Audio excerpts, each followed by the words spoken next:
ntabwo ari abajyanama b'ubuzima bwacu. Niyo mpamvu dufite ibyiyumviro, ubwenge n'ibitekerezo bikagutungura abantu. Hari ikintu abantu bajya bibeshya bakumva yuko kuba ari abahanga ari ngombwa ngo babigaragaze hanze, cyangwa se ngo baze ngo babiganirize abantu, cyangwa se baharanire kubona ngo uko bari kwereka ikintu cyiza abantu.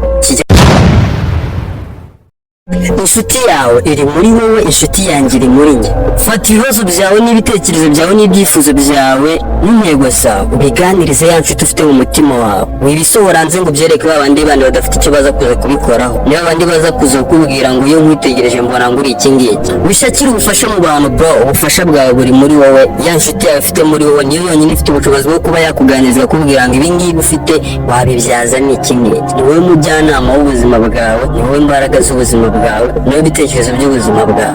Bari abandi baza nabaza kuza kudufasha kunyura mu buzima turimo kugira ngo twige kububamo. Abadufite b'inshuti zo ku mpande badufasha kwiga kuba mu buzima turimo, ntabwo ari abajyanama b'ubuzima bwacu. Niyo mpamvu dufite ibyiyumviro, ubwenge n'ibitekerezo bikagutungura abantu. Hari ikintu abantu bajya bibeshya bakumva yuko kuba ari abahanga ari ngombwa ngo babigaragaze hanze, cyangwa se ngo baze ngo babiganirize abantu, cyangwa se baharanire kubona ngo uko bari kwereka ikintu cyiza abantu kijyanye n'ibitekerezo byabo cyangwa se n'intego zabo. No way, ibyo ngibyo ntabwo ariko bigomba kugenda. Utungura abantu bakubonaga bitandukanye n'uko ubitekereza. Iga guhora ubaza abantu ngo ubundi mbona ute.